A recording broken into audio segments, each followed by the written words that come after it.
to 5 Blueprint. I'm your host, Elizabeth Ajadi.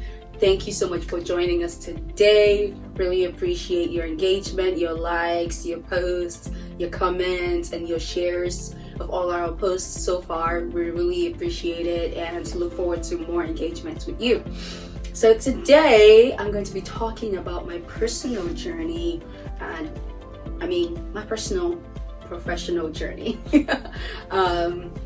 But first, I would like to do a quick recap of last week. We talked about selecting a mentor and why it's important to select somebody that shares your vision, why it's important to select somebody that understands where you want to go, what your goals are, and select somebody you can trust with information, because a mentor is somebody who would be a sounding board, and you need to be able to tell them without being afraid of where the information would land, and so on and so forth. So that being said, I want to talk about my journey as a young professional and how a lot of the tips that I've shared from video 1 through 4 has helped me personally in my journey as a young professional, especially having a mentor and the role that played. So let me backtrack. My undergraduate degree is in journalism and promotional communication. I went into that course of study with the goal that I was going to become a TV broadcaster, or that I would end up in public relations. But 3 years into the program, I wasn't really sure if I wanted to be a TV broadcaster anymore. I did not really enjoy my media writing class or any of my writing classes that had to do with writing for newspaper, writing for media, and all of that. And so at that point, I started to brainstorm and think of, the next step. And I decided, to focus on public relations and hope for the best, and hope that even though it's writing, it would be a different type of writing.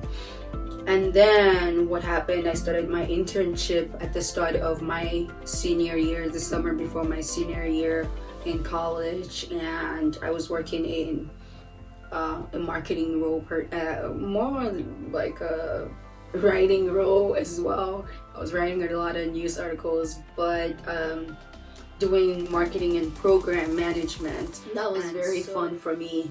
But at the same time, I knew if I went into that role full time that I would be doing a lot of writing, and I wasn't really sure if I wanted to do that.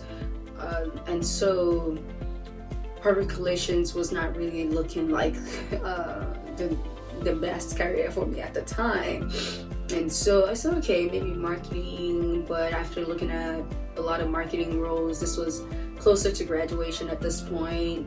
I had applied to several marketing roles. Nothing was panning out, mostly because at that time, marketing analytics was starting to become a big thing. Because I did not study marketing per se, I didn't really have any background in analytics, and that was a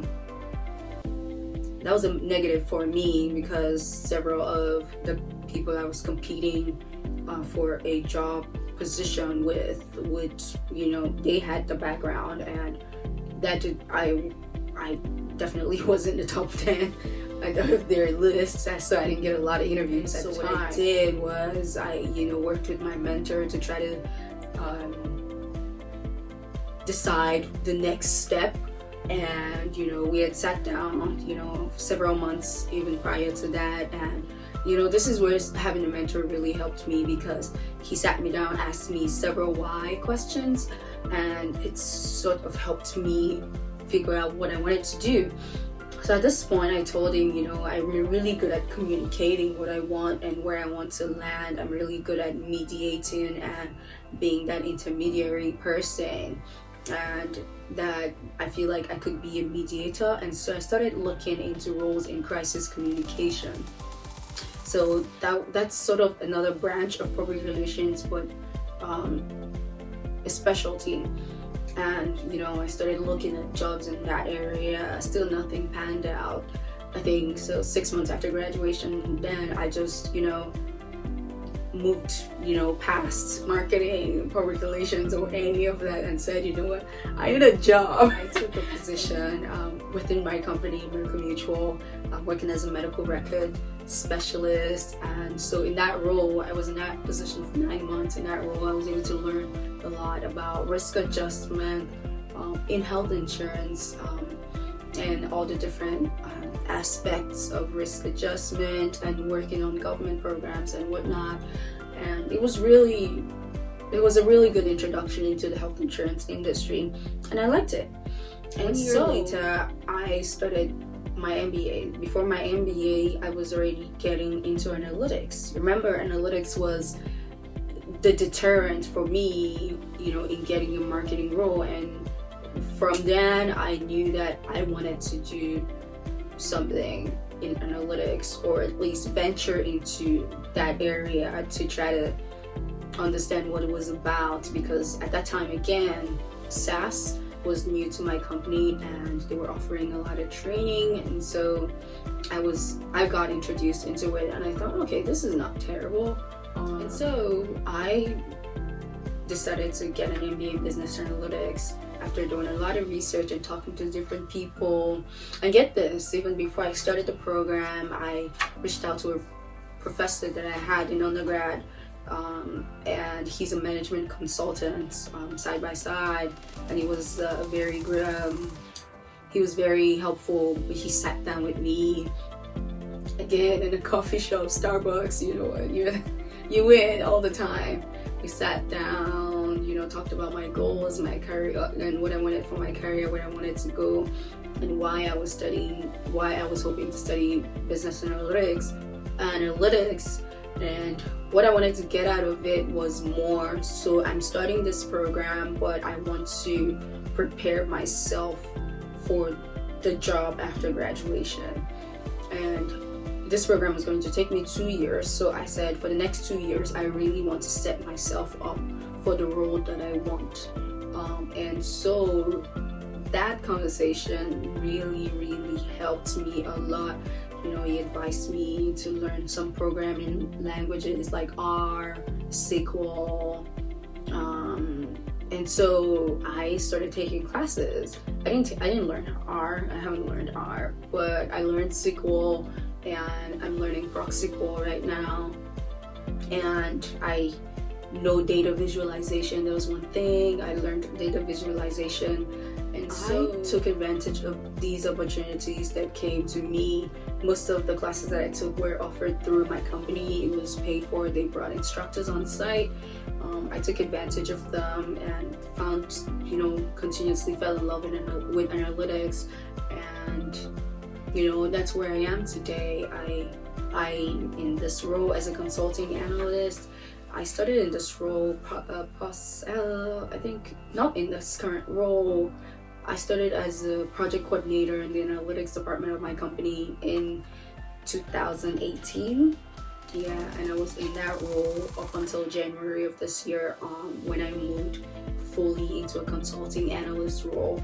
And the good thing about it is I was able to learn on the job, and so I was able to train with all the other analysts as I did the project coordination and oversaw the different projects, and served as a liaison for our partners, corporate partners outside of our department, and it's been fun. So that's really how my journey has moved. And I would tell you that most of these things I wouldn't have tried if my mentor hadn't given me the push. He was the one who encouraged me to reach out to people in analytics and talk to them to try to understand what they do, how they do what they do, so that I had a better sense of what it entailed before I stepped fully into it. So kind of like testing the waters when you don't know how to swim, or trying to check if it's too cold. And so my mentor has been very, very helpful for my career. He's guided me in, making the best decisions that I can for my career and for my life. And so I'm really, really grateful that I have that mentor. And you know what? A few weeks ago, I had an epiphany. I thought to myself, you're doing a little bit of public relations, because in my current role now as a consulting analyst, what I do is work with data and answer questions for clients and try to understand what's going on with their population, what's going on with the group. And we have an annual report that we present to the report, and I get to tell them how they're doing and how my company is adding value, not my personal company, the company that I work for, how we're adding value to that client. And so it's been really helpful. My journey has been fun, challenging, but fun. Anyway, thank you so much for joining. I hope you enjoyed today's topic, and I hope that this topic really encourages you to try something new or to look outside of your box. Thank you for joining. Again, comment on our posts, like it, share it with your friends, and engage with us. See you next week. Bye.